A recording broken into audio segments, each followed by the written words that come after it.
حضرت امام ابو حنیفه رحمت الله علیه را به جهت این که مسئولیت قضاوت را قبول نکرد به سختی عذاب و شکنجه دادند.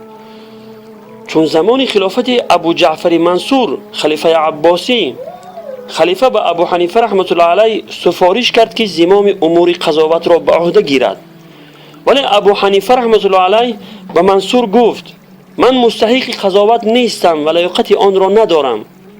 اما منصور گفت ای ابو حنیفه، من در میان مردم کسی را از تو عالمتر نمی دانم، چطور تو لیاقت قضاوت را نداری؟ ابو حنیفه رحمت الله علیه در جواب فرمود نه، بلکه در میان حاضرین از من عالمتر پیدا می شود. منصور خشمناک شد و گفت تو دروغ می گویی و کذاب هستی.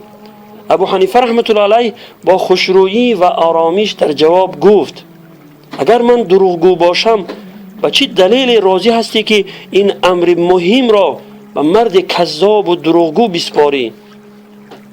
و اگر راست میگویم پس لیاقت آن را ندارم.